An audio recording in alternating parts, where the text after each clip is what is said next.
नमस्कार मित्रों, आप सभी का स्वागत है जियो टॉक्स हिंदी में। पिछले सप्ताह हमने चर्चा की तहरीक-ए-तालिबान पाकिस्तान पे।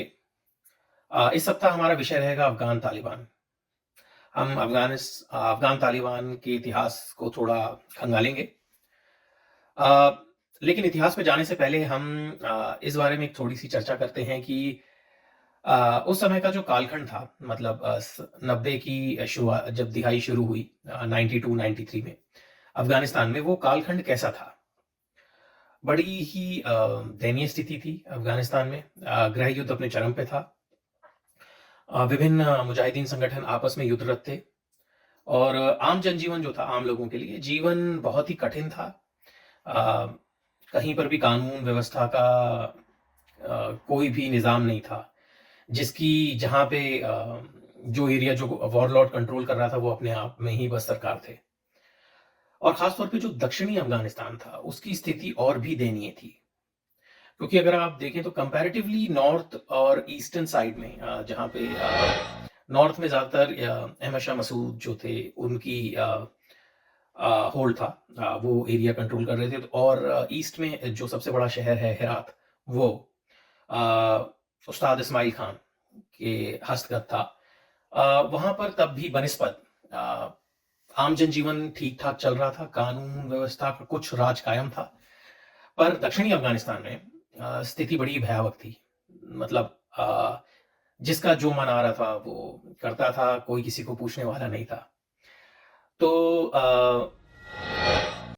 अफ़गान तालिबान की जो उत्पत्ति है, इसमें कई सारे नैरेटिव्स दिए जाते हैं कि कुछ लोग कहते हैं कि मुल्ला उमर ने जो अफ़गान वॉरलॉर्ड थे उनके गाँव में वहाँ पे उन्होंने 2 लड़कियों को बंधक बना के रखा था, तो उनको छुड़ाने के लिए मुल्ला उमर ने अपने जो स्टूडेंट्स थे, छात्र मदरसे के, उनको एकजुट करके उन पे हमला किया और इसी तरह तालिबान बना।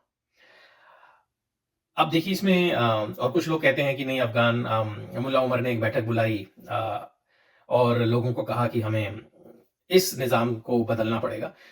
अब इसमें सच्चाई क्या है ये तो देखिए कोई भी पूर्ण रूप से नहीं कह सकता लेकिन मैं इस हवाले से बात कर रहा हूँ क्योंकि जब मैं पहली बार अफ़गानिस्तान गया था, सन 2014 में तो मैंने वहाँ काफ़ी समय व्यतीत किया था और मैंने सबसे पहले वहाँ पे इंटरव्यू किया था वकील अहमद मुत्तावकील का, जो तालिबान की जो सरकार थी 1996 से लेके 2001 तक, उसमें विदेश मंत्री थे और वो उससे पहले मुल्ला उमर के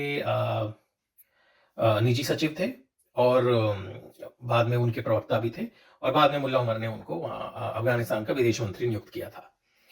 तो ये मेरी वकील अहमद मुत्तावकील शायद आप लोगों को याद हो जब IC-814 प्लेन हाईजैक हुआ था इंडियन एयरलाइंस का जिसको कांधार ले जाया गया था।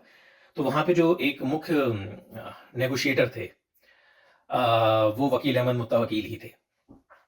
तो मेरी उनसे जब इंटरव्यू के बाद चर्चा हुई, काफ़ी विस्तृत चर्चा हुई, तो उनसे मैंने ये जो मैं बात कर रहा हूँ ये उनके द्वारा दी गई फर्स्ट हैंड इन्फॉर्मेशन है।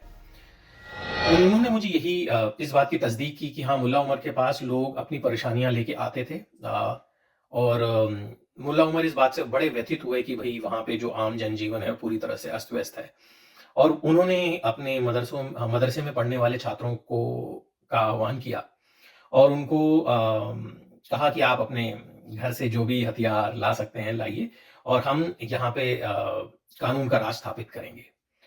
और वकील अहमद मुत्तावकील ने मुझे बताया कि इस कॉल को देने पे करीब 32 स्टूडेंट्स इकट्ठा हुए जिनके पास करीब 16 राइफ़लें थी बस।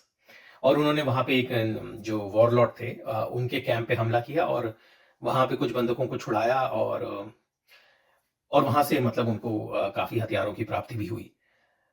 ये वकील अहमद मुत्तावकील जो थे उन्होंने मुझे बताया। अच्छा, जो अफ़गान तालिबान हैं अगर हम उनकी विचारधारा के बारे में बात करें, तो वो देवबंदी हैं। देवबंदी वही जो भारत में दारुल उलूम देवबंद है उनकी विचारधारा को।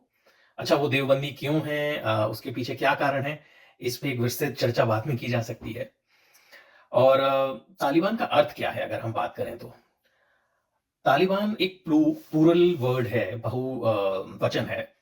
इसको ये तालिब का मतलब होता है स्टूडेंट। स्टूडेंट का प्लूरल जो है बहुवचन वो तालिबान है। Taliban means group of students. वहाँ पे लोकल मुल्ला थे और उन्होंने ये जब कैंप पे हमला किया और तो लोगों में ये बात बड़ी फैली कि भई ये गाँव के मुल्ला साहब हैं, ये बड़ा इंसाफ करते हैं और लोग उनके पास अपनी परेशानी लेकर आने लगे और धीरे-धीरे उनका ग्रुप भी बड़ा होने लगा और तालिबान जो है वो सितंबर 1994 में ही उन्होंने एक बड़ी ही सरप्राइज़ अटैक में कांधार सिटी पे भी कब्ज़ा किया। तो तालिबान ने काफ़ी तेज़ी से आगे बढ़ते हुए कांधार पे कब्जा किया और फिर वही जनवरी आते-आते 1995 जनवरी, वो अफ़गानिस्तान में करीब 12 जो प्रोविंस का मतलब स्टेट्स को कंट्रोल करने लगे। अब इन्होंने मतलब ये जैसे-जैसे आगे बढ़ते गए नए इलाके हस्तगत करते गए, वहाँ पे जो लोकल वॉरलॉर्ड्स थे, उन्होंने अपने हथियार समर्पित किए तालिबान को और उनकी रैंक्स को जॉइन किया। अच्छा, इसमें एक विषय ये भी आता है कि आईएसआई पाकिस्तान ने तालिबान को बनाने में बड़ी भूमिका निभाई।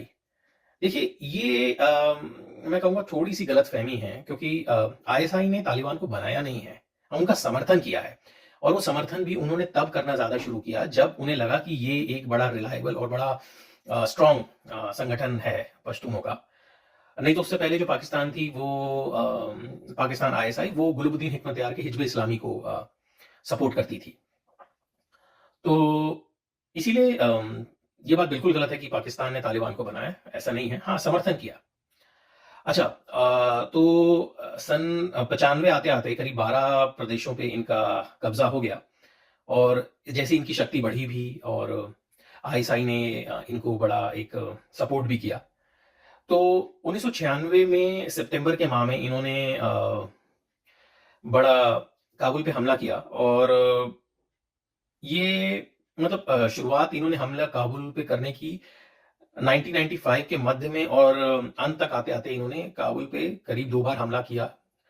पर उस समय ये पूर्ण रूप से उसमें सफल नहीं हुए। अहमद शाह मसूद की फ़ोर्सेज़ ने इनको पीछे धकेल दिया। पर ये अगले ही साल 1996 में दोबारा से काबुल पे इन्होंने एक ज़ोरदार हमला किया और ये राजधानी काबुल को अपने कब्ज़े में लेने में सफल हुए। तो इस तरह से तालिबान की सरकार जो थी वो बन गई और उस समय ये अफ़गानिस्तान पे मतलब 96 तक इनके पास करीब-करीब 90% अफ़गान टेरिटरी पे ये लोग कंट्रोल करने लग गए। और साथ ही में अब इनके अलाइज़ भी काफ़ी बन गए थे। मतलब तालिबान मूल संगठन तो था ही, साथ में जो इसके अलाइड ग्रुप्स थे, जैसे सबसे ताकतवर हक्कानी नेटवर्क। सो हक्कानी नेटवर्क ये ओरिजिनली जब तालिबान बन रहा था तब वो इसका हिस्सा नहीं थे। इन्होंने 1995 में हक्कानी नेटवर्क उस समय उसका नेतृत्व जलालुद्दीन हक्कानी करते थे। उन्होंने तालिबान जो नेता थे मुल्ला उमर, उनको समर्थन दिया और उनको अपना नेता माना और हक्कानी नेटवर्क भी तालिबान का हिस्सा बना। और बाद में गुलबुद्दीन हिकमतयार के हिज़्ब इस्लामी भी तालिबान के साथ उन्होंने एक अलायंस बनाया। पर हिज़्ब इस्लामी और हक्कानी नेटवर्क ने अपना खुद का भी संगठन कायम रखा। उन्होंने मतलब अपने संगठन को ख़त्म नहीं किया। हाँ, अपना समर्थन तालिबान को ज़रूर दिया। और इसमें तालिबान की जैसे ही आगे बढ़त होती गई इसमें और भी कई चीज़ें हुई। उन्होंने एक बड़ी ही रूढ़िवादी सरकार का गठन किया जिसमें काफ़ी दमन भी हुआ लोगों का, ख़ास तौर पे माइनॉरिटीज़ का जो हज़ारा, उज़्बेक, ताजिक। लेकिन ये एक तरह का संक्षिप्त इतिहास रहा अफ़गान तालिबान का और 2001 के बाद क्या हुआ वो तो हम सभी जानते हैं कि अमेरिका के हमला करने से उनकी सरकार जो थी वो सत्ता से बाहर हुई और अफ़गान तालिबान को अंडरग्राउंड होके भूमिगत होके अपना आंदोलन चलाना पड़ा, इंसर्जेंसी रन करनी पड़ी और 2021 में फिर से वो सत्ता में वापस आए हैं। इस पे भी हम किसी एपिसोड में हम ज़रूर चर्चा करेंगे कि जो 95-96 का तालिबान था और इस समय का तालिबान, उसमें क्या फ़र्क है? इस पे मैंने एक स्टोरी लिखी थी 2021 में अगस्त में जब मैं काबुल में था अफ़गानिस्तान में, जब तालिबान का टेक ओवर होने गया था। उस समय मैं अपना असाइनमेंट मैं जुलाई माह से ही अफ़गानिस्तान में था। वो असाइनमेंट मेरा था कि जो नॉर्दर्न एरियाज़ में जनरल अता मोहम्मद नूर और अब्दुल रशीद दोस्तम क्या तैयारी कर रहे हैं मतलब तालिबान की बढ़त को रोकने के लिए। तो मैं उनका इंटरव्यू करने गया था और अगस्त तक मैं वहाँ था। तो मैंने इस पे एक आर्टिकल लिखा था, तालिबान वर्सेस तालिबान। तो उसमें मैंने ये चर्चा की थी कि इस समय का तालिबान क्यों अलग है और इसमें पहले के तालिबान में केवल एक नेतृत्व था, इस समय कई सत्ता के केंद्र हैं। तो इस पे हम किसी और एपिसोड में ज़रूर चर्चा करेंगे। आप सबसे निवेदन है कि आप हमारे यूट्यूब चैनल को सब्सक्राइब करें। इस पे हर सप्ताह हम किसी भू राजनीतिक विषय पे चर्चा करते हैं। धन्यवाद।